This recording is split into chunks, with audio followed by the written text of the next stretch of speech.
Hey, fourth grade, it's Miss Terry. Today we'll be reading a chapter from one of these books that I have listed. Now, I have brought a few books from our class library home so that I could read maybe about a chapter to you guys maybe once a week. Now, I have Wings of Fire, Percy Jackson, Sisters, Drama, The Sisters Grimm's, Ghost, Spiderwick, and Amulet. I hope these are going to be short videos. We might not read the entire thing, but it's going to be an introduction, and there'll be questions that you'll be expected to complete in Canvas, okay? Now, today we're going to be reading The Sisters Grimm. This is one of my favorite books that I have read. It's a really interesting story, and we're going to be reading the first chapter so you guys can find out why I like it. Now we have The Sisters Grimm. The Sisters Grimm. All right.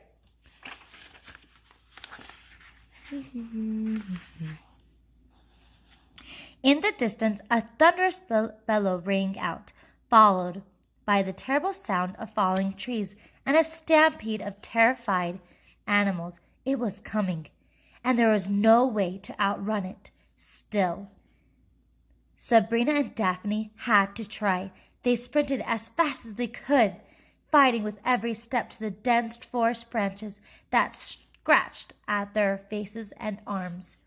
"We have to find a way to stop it," Daphne cried between gasps. Sabrina knew her little sister was right, but how? They were two children versus a vicious monster.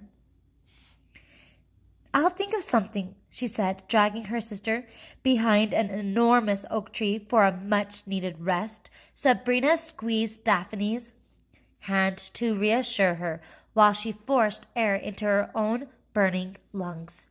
Her words sounded empty in her ears. She didn't have a plan, and even if she did, it wouldn't make a difference. The creature was on top of them. Splintering wood and damp soil rained from the sky as the tree they crouched behind was violently uprooted. The two girls looked up into the horrible face above them and felt scorching breath blow through their hair. "What has happened to our lives?" Sabrina wondered. When did the world become unrecognizable? And what had happened to her? The 11-year-old girl, who only 2 days prior had been an orphan on a train. Chapter 1. 2 days earlier. "I'm going to die of boredom here," Sabrina Grimm thought as she looked out the train window at Ferryport Landing. New York approaching in the distance. The little town seemed to be made mostly of hills and trees next to the cold, gray Hudson River. Endless acres of evergreen forest surrounded it as if trying to hide its existence from the rest of the world. A few 2- and 3-story buildings huddled around what appeared to be the town's only street. Sabrina couldn't see any movie theaters, malls, or museums, and she felt using the word town to describe Ferryport Landing was a bit of a stretch. The weather wasn't helping. It was raining, and rain always made her melancholy. It had been raining the day her parents abandoned her a year and a half ago, and it still made her heart ache. She remembered the day clearly, rushing home that afternoon with a report card safely tucked inside her raincoat, excited about her A's in math and English and her B in science, a little disappointed by her C- in gym. She probably taped her grades to the refrigerator for everyone to see when they got home. It seemed odd that her parents weren't there, but Sabrina didn't worry until Daphne's kindergarten teacher called to find out why no one had picked up the little girl. That night, the girls slept in their parents' bed, waiting for them to come home while thunder crashed in the sky outside. When the social workers came 3 days later to take them away, it was still raining, and Sabrina's report card was still hanging on the refrigerator, waiting its praise. For all Sabrina knew, it was still there. The police investigated the disappearance. They searched the family's New York City apartment for clues.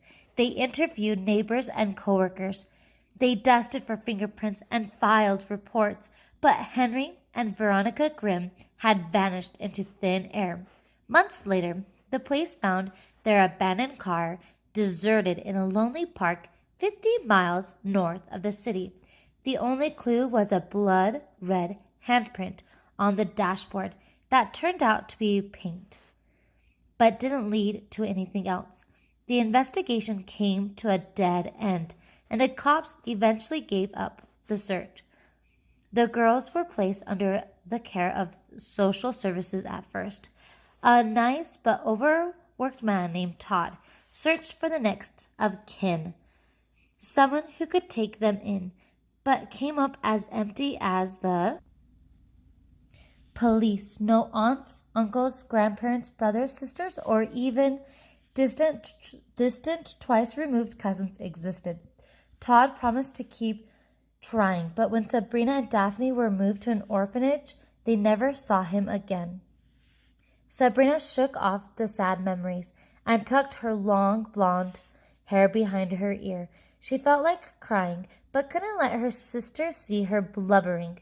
She needed to be the strong one. After all, she was almost 12 years old. Not that Daphne would have noticed. At the moment, Sabrina's 7-year-old sister had her face pressed against the train's window, as she had for the entire 2-hour trip. She marveled at each ugly little dot on the map they rolled through like they were Paris, Rome, and Los Angeles. She only took occasional breaks from the view to ask questions about their destination. "Do they have bagels in Ferryport Landing, Mrs. Smirt?" Daphne asked the woman sitting across from them.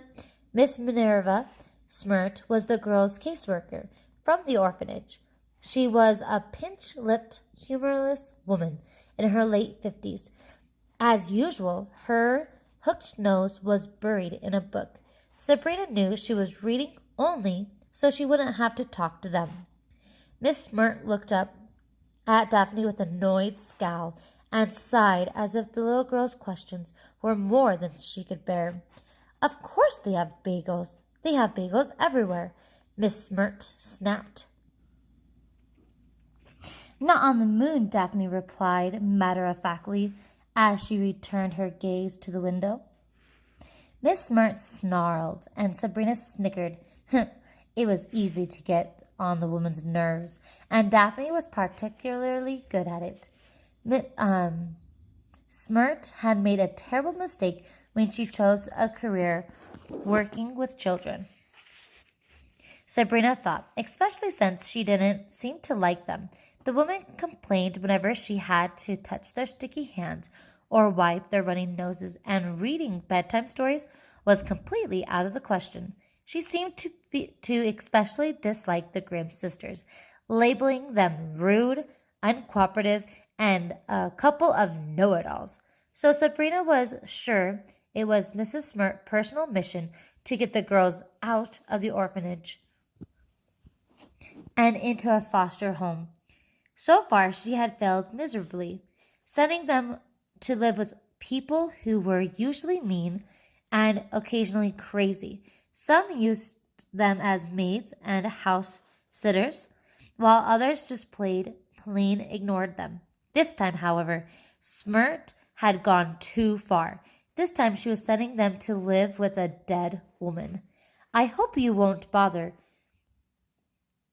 your grandmother with all these ridiculous questions," Miss Smirt said curtly, which was how she said most things to Sabrina and Daphne. "She is an old and cannot handle a lot of trouble. She's dead. I've already told you 1,000,000 times. Our grandmother is dead," said Sabrina. "We did a background check, Sally," Miss Smirt replied. "She is who she says she is. My name is Sabrina." Sabrina sighed. Whatever, the orphanage would not just release you into anyone's custody, said Mrs. Mert. Oh, really? How about Miss Langdon, who swore her toilet was haunted, said Sabrina. Everyone has their quirks. Or Mr. Denison, who made us sleep in his truck, Daphne chipped in. Some people love the great outdoors. Mr. and Mrs. Johnson's handcuffed us to a radiator, Sabrina cried. Miss Mert rolled her eyes. You act like it was the end of the world. Imagine how hard this has been on me. I was mortified when I heard what you said to the Keatons. They locked us in their house for 2 weeks so they could go on a cruise to Bora Bora, Sabrina said. I think it was the Bahamas, Daphne said. It was Bermuda, and they bought you both back some lovely t-shirts, said Mrs. Mert. Anyway, it is water under the bridge. Now, we found a real relative who is actually eager to take you into her home, and not a moment too soon. To be honest, we have run out of families looking for rude little girls.